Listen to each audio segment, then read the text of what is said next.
Government से मिला है। नैना, कितने टाइम से कह रही हो तुम कि घर पर बात करूंगी, घर पर बात करूंगी, लेकिन अभी तक शादी के लिए कोई बात नहीं की। देखो, मैंने तुम्हें पहले ही बोला था, मेरे घर वालों को गवर्नमेंट जॉब वाला दामाद ही चाहिए।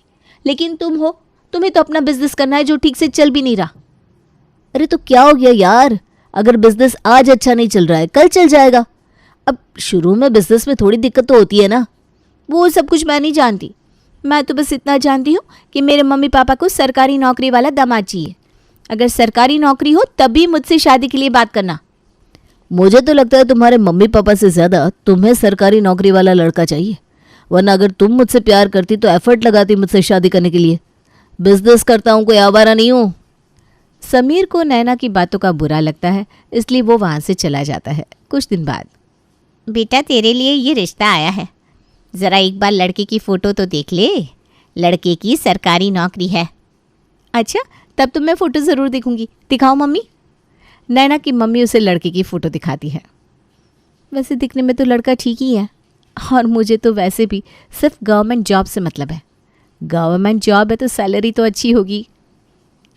अरे बेटा, यहाँ खड़ी खड़ी क्या सोचने लग गई?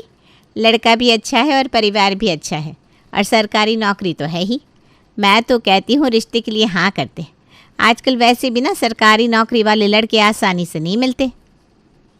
बात तो अब ठीक कह रही हो मम्मी, सरकारी नौकरी वाले लड़के आसानी से मिलते नहीं हैं। आप एक काम करो, रिश्ते के लिए हाँ कर दो। नैना देखती है कि लड़की की सरकारी नौकरी है, बस इसी वजह से वो उससे शादी करने के लिए हाँ कर देती है, क्योंकि उसे खुद सरकारी नौकरी वाला लड़का चाहिए था। कुछ दिन बाद उसके पास समीर की कॉल आती है। मैं कितने दिनों से तुमसे बात करने की कोशिश कर रहा हूँ, लेकिन तुम हो कि मुझसे बात ही नहीं कर रही हो। आखिर चल क्या रहा है तुम्हारे दिमाग में? देखो समीर, तुम आज के बाद फिर कभी मुझे कॉल मत करना। मेरे मम्मी पापा ने मेरा रिश्ता तय कर दिया है, और अब कुछ महीने में मेरी शादी भी होने वाली है। तो प्लीज़ अब मुझे कॉल कर करके परेशान मत करो। क्या? तुम्हारा दिमाग तो ठीक है ना? तुम ऐसे ही किसी और से शादी कैसे कर सकती हो? मैंने तुम्हें पहले ही बताया था ना कि मेरे मम्मी पापा को मेरे लिए गवर्नमेंट जॉब वाला ही लड़का चाहिए। अब तुम्हारी तो गवर्नमेंट जॉब है नहीं, तो जिसकी है उससे मेरी शादी करवा रहे हैं। इसके अलावा मेरे पास तुम्हें बताने के लिए कुछ नहीं है। बाय। ये सब बोलकर नैना कॉल कट कर देती है और समीर का नंबर भी ब्लॉक कर देती है। समीर बेचारा समझ ही नहीं पाता कि उसके साथ क्या हो गया। तभी कुछ समय बाद नैना की शादी दिवाकर से हो जाती है। शादी की भागदौड़ में तो किसी का किसी पर ध्यान नहीं गया, लेकिन जब नैना ने ससुराल में एंट्री ली, अरे समीर कहाँ रह गया? पूरी शादी में पता नहीं कहाँ था वो। समीर, ए समीर! आया मम्मी। समीर बाहर आता है तो नैना को देखकर उसके होश उड़ जाते हैं। इसका मतलब इसने किसी और से नहीं बल्कि दिवाकर भैया से शादी कर ली। कैसी बेशर्म लड़की है ये। हे भगवान, सरकारी नौकरी वाला लड़का मिलना भी था तो इसी घर में मिलना था क्या? अब ये यहाँ पर मुझे ताने दे देकर मेरा दिमाग खराब कर देगा। अरे भाई, सब लोग यहाँ पर पुतले की तरह क्यों जम गए? जाओ बेटा, तुम अपने कमरे में जाओ। शादी की भाग दौड़ में सब बहुत थके हैं। जाओ बेटा, जाकर आराम कर लो। शुक्र है, वरना ये तो यहाँ पर खड़े खड़े मुझे घूरता ही रहता। तुम इतनी देर से अपने मन में क्या सोच रही हो? चलो अंदर चलते हैं। जी। अगले दिन, वाह वाह वाह, अपनी पहली रसोई में तो तूने बहुत ही अच्छा खाना बनाया है बेटा। खुशबू तो बहुत अच्छी आ रही है। अरे समीर बेटा, तू कहाँ जा रहा है? तुझे आज नाश्ता नहीं करना क्या? तेरी भाभी ने पहली बार अपने हाथों से सबके लिए खाना बनाया है। नहीं पापा, आप सब खा लीजिए, मुझे भूख नहीं है। और वैसे भी आज मेरी एक इम्पॉर्टेंट बिजनेस मीटिंग है, मैं लेट नहीं होना चाहता।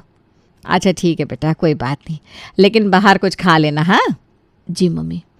जो नैना ने समीर के साथ किया था, समीर ये बर्दाश्त ही नहीं कर पा रहा था, इसलिए वो चुपचाप वहाँ से चला जाता है।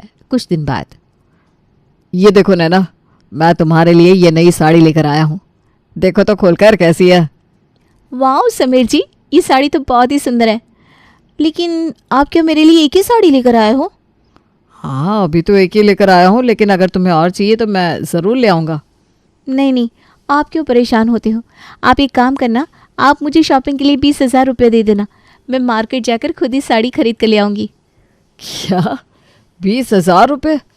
लेकिन इतने पैसे की शॉपिंग ज़्यादा नहीं है, अभी तो कोई फेस्टिवल भी नहीं है।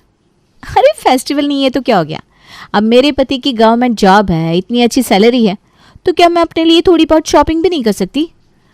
अरे नहीं नहीं, बिल्कुल कर सकती हो। मैं तुम्हें कल पैसे दे दूंगा, तुम अपने लिए साड़ियाँ खरीद कर ले आना।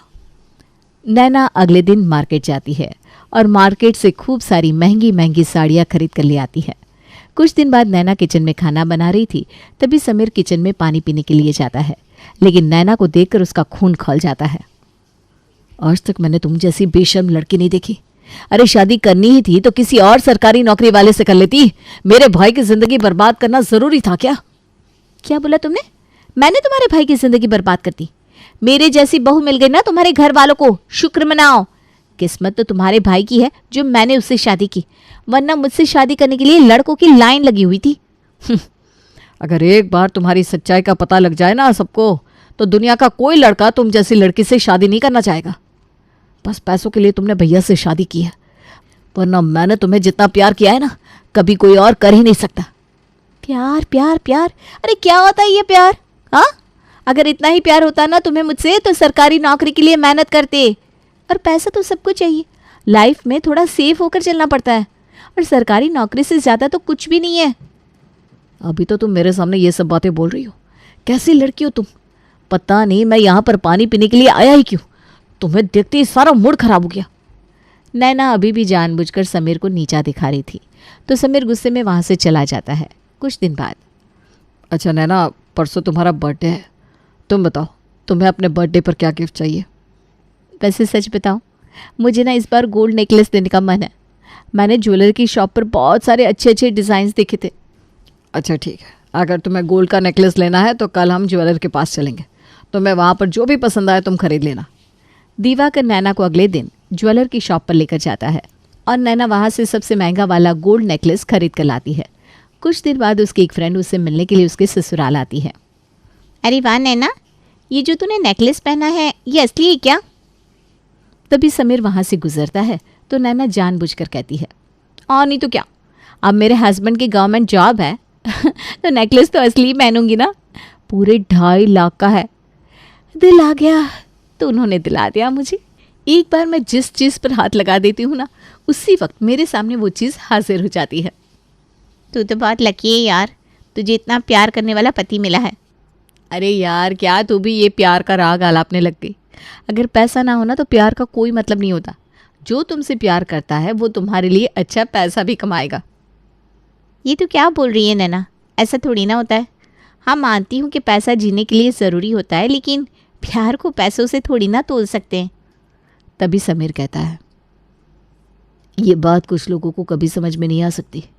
कुछ लोगों के लिए इस दुनिया में पैसे से बढ़कर और कुछ नहीं होता। किसी की फीलिंग्स, किसी का प्यार उनके लिए कुछ मैटर नहीं करता। अरे समीर तुम यहाँ पर? हाँ, ज़्यादा शॉक्ड मत हो अनु। तुम्हारी प्यारी सहेली ने मेरे भाई की गवर्नमेंट जॉब देखकर उससे शादी कर ली। पहले पहले मुझे भी झटका लगा था, लेकिन अब नहीं लगता। अगर पहले से पता होता कि ये सिर्फ पैसों पर मरती है तो कभी इस जैसी लड़की से प्यार ही नहीं करता। छी यार नैना, मैं नहीं जानती थी कि तूने ऐसा कुछ किया है। अब तो मुझे तुझे अपनी दोस्त कहते हुए भी शर्म आ रही है। क्या? आज के बाद मैं फिर कभी तुझसे मिलने नहीं आऊँगी। अनु भी गुस्से में वहाँ से चली जाती है। तुम कुछ ज़्यादा ही नहीं बोलने लगे हो? अभी तो मैंने कुछ बोला ही नहीं है। अगर बोल दिया तो क्या होगा वो मैं भी नहीं जानता। कुछ दिन बाद, यार नैना, विवेक नगर में प्लॉट बहुत अच्छे मिल रहे हैं और अभी तो रेट भी अच्छा चल रहा है। कुछ सालों में वहाँ अच्छी खासी डेवलपमेंट भी हो जाएगी। मैं सोच रहा हूँ कि एक प्लॉट खरीद लूँ। अरे तो नेक काम में देर कैसी, खरीद लो। सोच रहा हूँ कि मम्मी के नाम पर प्लॉट ले लूँ। आज तक मम्मी के लिए कभी कुछ किया ही नहीं है, और कुछ टाइम बाद मम्मी पापा की एनिवर्सरी भी आ रही है तो उनके लिए एक गिफ्ट हो जाएगा। अरे लेकिन उसका क्या मतलब है?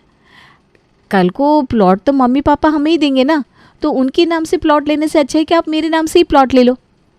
तभी समीर उनके कमरे के वहाँ से जा रहा था। अरे समीर, ज़रा यहाँ पर आना।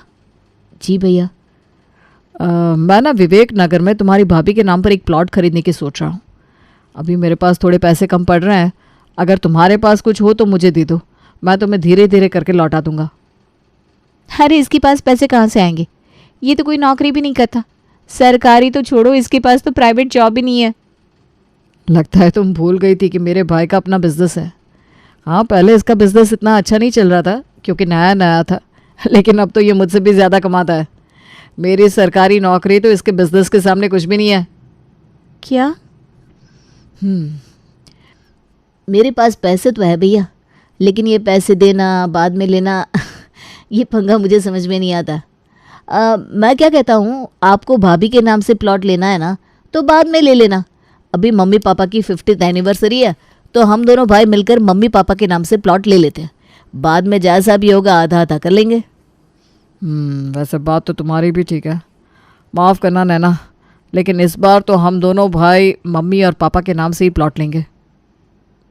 इसको क्या लगा था इतनी आसानी से इतनी महंगी प्रॉपर्टी उसके नाम पर हो जाने दूंगा? इस धोखेबाज पर तो मुझे एक पैसे का भी भरोसा नहीं है। कल को कोई और पैसे वाला मिल गया तो उसके साथ चली जाएगी।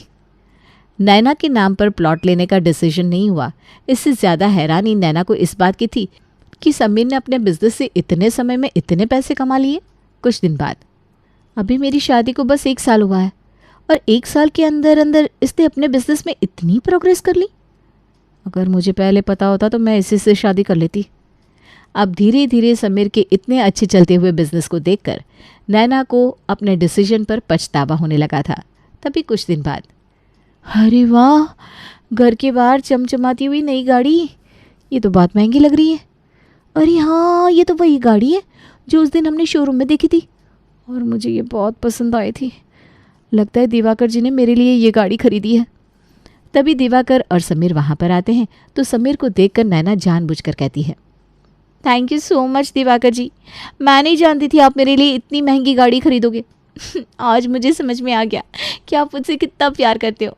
चलो ना, हम दोनों ड्राइव पर चलते हैं। अरे अरे,